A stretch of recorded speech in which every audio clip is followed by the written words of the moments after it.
যে নফল ইবাদতটি করে আমরা আল্লাহ তাআলার প্রিয় হতে পারি সেটা হচ্ছে তিলাওয়াতুল কুরআন, আল্লাহর কোরআনের তেলাওয়াত। এটা আল্লাহর বাণী। কোরআন তেলাওয়াত মানে আল্লাহর সাথে কথা বলা। ইনদামা তাতলুল কুরআন কাআন্নামা আনতা তুনাজি মা রাব্বিক, যখন আপনি কোরআন তেলাওয়াত করেন কাইন্ড অফ আপনি আল্লাহর সাথে মুনাজাত করেন, মানে একান্ত আলাপন করেন, আলাপচারিতা করেন। বিষ্ণু সাল্লাল্লাহু আলাইহি ওয়াসাল্লাম বলেছেন আফদলুল ইবাদাতি কিরাআতুল কুরআন, নফল ইবাদতের যত লিস্ট আছে এর মধ্যে সবচেয়ে শ্রেষ্ঠ হচ্ছে আল্লাহর কোরআন তেলাওয়াত করা। আপনারা প্রতিদিন কোরআন তেলাওয়াত করেন তো? করেন? আমাদের বাংলাদেশে একটা ট্র্যাডিশন হচ্ছে মানে শুদ্ধভাবে পড়ার ধারধারি নাই, তাড়াহুড়ো করে কোরআন খতম দিতে চায়, খতম তুলতে চায়। 5 খতম, 7 খতম, 10 খতম। খতম তুলতে যায় কোরআন রে খতম করে ফেলে। খতম তুলতে যায় কোরআন রে কি করে ফেলে? খতম করে ফেলে। না, এইভাবে করা যাবে না, ধীরস্থির ভাবে পড়বেন। আনাস রাদিয়াল্লাহু তাআলা আনহু বলতেন রুব্বা কারি লিল কুরআন ওয়াল কুরআনু ইয়ালআনহু, কোরআনের অনেক তেলাওয়াতকারী আছে যারা সওয়াবের পরিবর্তে কোরআনের লানত পায়, কোরআন এদেরকে লানত করে। এর কারণ তাড়াহুড়ো করে পড়ে, এর কারণ ধীরস্থির ভাবে পড়ে না।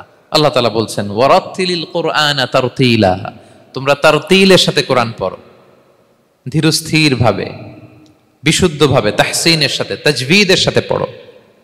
তারতিল মানে কি? আনাস রাদিয়াল্লাহু তাআলা আনহু বলেন বিষ্ণু সাল্লাল্লাহু আলাইহি ওয়াসাল্লামের কিরাআতের ব্যাপারে যে রাসূলুল্লাহ সাল্লাল্লাহু আলাইহি ওয়াসাল্লাম ইয়ামুদ্দু বিহা সাওতাহু মাদ্দান, তিনি যখন কিরাআত পড়তেন টেনে টেনে পড়তেন, তাড়াহুড়ো করে পড়তেন না। কিভাবে পড়তেন? টেনে টেনে পড়তেন। আম্মা জান উম্মে সালামা রাদিয়াল্লাহু তাআলা আনহা বলেন কানা ইউকাত্তিউ কিরাআতাহু আয়াতান আয়াতান, প্রতি আয়াত পড়ে থামতেন, তাড়াহুড়ো করতেন না। তাহলে বিষ্ণুনবী টেনে টেনে কোরআন পড়তেন, প্রতি আয়াত শেষে থামতেন, ধীরস্থির ভাবে। তাড়াহুড়ো করা যাবে, প্রতিটা আয়াত শেষে থামতে হবে। আলহামদুলিল্লাহি রাব্বিল আলামিন আর রহমানির রহিম মালিকি ইয়াউমিদ্দিন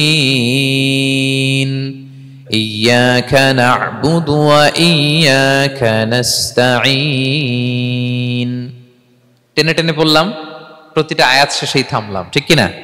ঠিক এভাবে বিষ্ণু ইসা ইসলাম তেলাওয়াত করতেন। এবং তিনি বলতেন জাইয়িনুল কুরআন বিআসওয়াতিকুম, তোমরা সুন্দর কণ্ঠে, সুললিত কণ্ঠে সুর করে কোরআন পড়ো, সুন্দর করে পড়ো। অনেকে বলে হুজুর আমার গলায় তো কোনো সুর নাই, আমি কি করব? প্রত্যেকের গলায় কিছু না কিছু সুর আছে।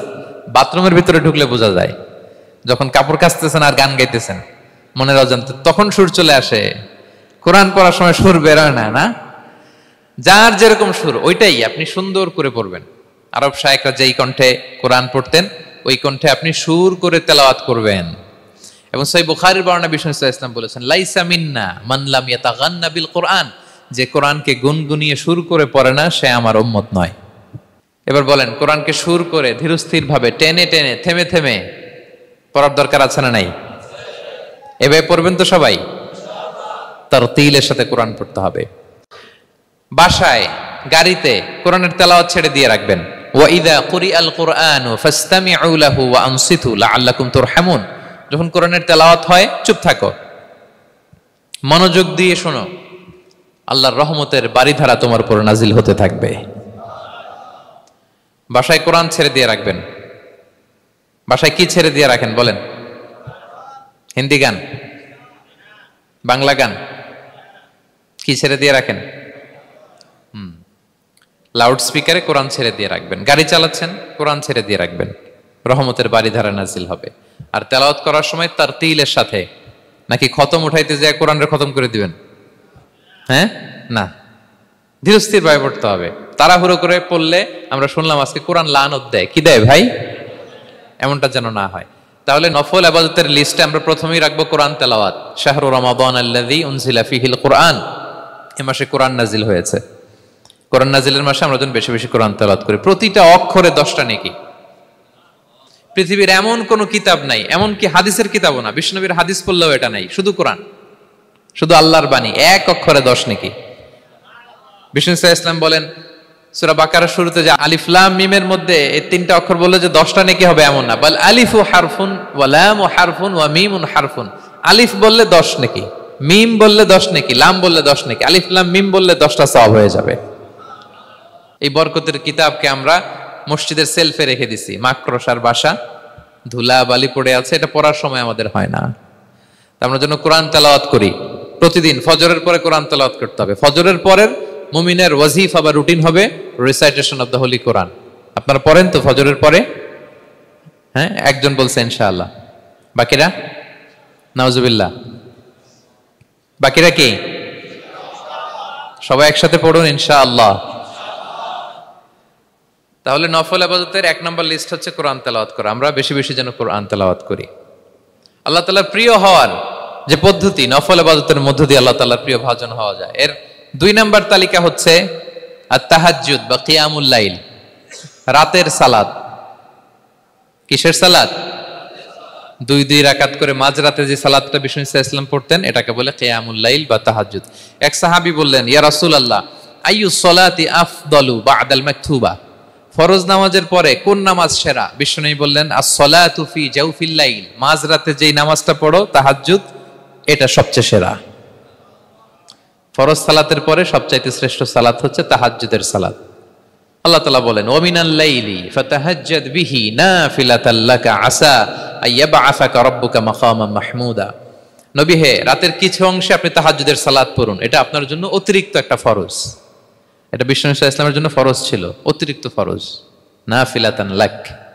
এবং আসা আইয়াবআসাকা রাব্বুকা মাকামান মাহমুদা, আশা করা যায় এর কারণে আল্লাহ তাআলা আপনাকে মাকামে মাহমুদে উত্তীর্ণ করবেন। মাকামে মাহমুদ হচ্ছে এমন একটা স্পেশাল জায়গা, একটা মাকাম, যেই জায়গায় দাঁড়িয়ে বিষ্ণু সাল্লাল্লাহু আলাইহি ওয়াসাল্লাম আমাদের জন্য সুপারিশ করবেন। মাকামে মাহমুদে দাঁড়িয়ে বিষ্ণু সাল্লাল্লাহু আলাইহি ওয়াসাল্লাম আমাদের জন্য সুপারিশ করবেন। তাই আমরাও যারা তাহাজ্জুদের সালাত আদায় করব, আমাদেরকে এরকম মাকামে মাহমুদ মানে সুউচ্চ মর্যাদার আসনে আল্লাহ তাআলা নিয়ে যাবেন। যারাই তাহাজ্জুদ পড়ে তাদের মর্যাদা বাড়িয়ে দেয় কে?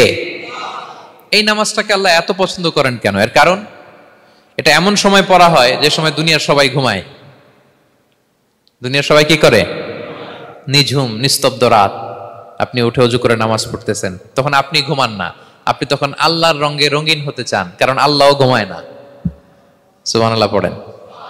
আল্লাহ বলে, লা তাখুযুহু সিনাতু ওয়ালা নাওম, never the sleep nor the slumber overtakes me. আমি আল্লাহর ঘুম তো আসে না, ঘুমের আগে যে তন্দ্রা আসে ওইটাও আসে না। আরবিতে স্বাভাবিক ঘুমকে বলে নাওম। আওয়াজ করে বলেন তো, ঘুমের আরবি কি? নাওম। আর ঘুমের আগে যে একটা ডোজি ডোজি ভাব আসে, ঝিমুনি আসে, এটাকে বলে সিনা। এটার কি বলে? আল্লাহ বলে, লা তাখুযুহু সিনাতু ওয়ালা নাওম, আমি আল্লাহর ঘুম নাই, ঘুমের আগে যে তন্দ্রা আসে ওইটাও নাই। তা আপনি ওই টাইমে আল্লাহর রঙে রঙিন হতে চান, আল্লাহ ঘুমায় না, তো আপনিও ঘুমান না।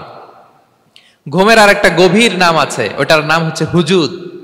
আওয়াজ করে বলেন তো, ওটার নাম?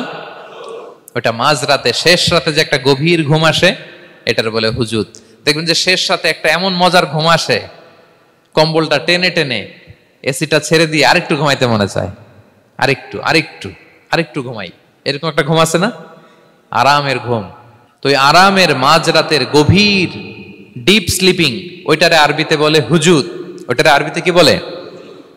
এই হুজুদের ঘুমকে স্যাক্রিফাইস করে যে নামাজটা পড়া হয়, ওইটাকেই বলা হয় সলাতুল হুজুদ বা সলাতুত তাহাজ্জুদ। পড়েন সুবহানাল্লাহ। হুজুদকে স্যাক্রিফাইস করে আপনি নামাজ পড়েছেন, এজন্য এই নামাজটার নাম সলাতুল হুজুদ বা সলাতুত তাহাজ্জুদ। ওয়া মিনাল লাইলি ফাতাহাজ্জাদ বিহি নাফিলাতাল লাক আসা আইয়াবআসাকা রাব্বুকা মাকামান মাহমুদা। আপনি যদি প্রশংসার স্থানে উন্নীত হতে চান, তাহলে এই রাতের সালাত পড়তে হবে। বিষ্ণু সাল্লাল্লাহু আলাইহি ওয়াসাল্লাম দীর্ঘ সময় এই কিয়ামুল লাইলটা করতেন। সেজদায় কত লম্বা ছিলেন এটা তো একটু আগেই বললাম। কত লম্বা ছিল? এক একটা সেজদায় 50টা কোরআনের আয়াত তেলাওয়াত করা যায়, এত লম্বা সময় তিনি সেজদায় থাকতেন। সুবহানাল্লাহ। আর কত দাঁড়িয়ে থাকতেন এটার বলে লাভ নেই। দাঁড়িয়ে থাকতে থাকতে থাকতে থাকতে হাত ধরে যেত, এরপরে হাত ছেড়ে দিতেন, তারপর কোরআন তেলাওয়াত করতেছেন। আবার একটু ভাল লাগলে আবার হাত বাঁধতেন। দাঁড়িয়ে থাকতে থাকতে থাকতে থাকতে হাত্তা তাতাফাত্তারা কদামাহ, পা দুইটা ফুলে এরকম মোটা হয়ে যেত।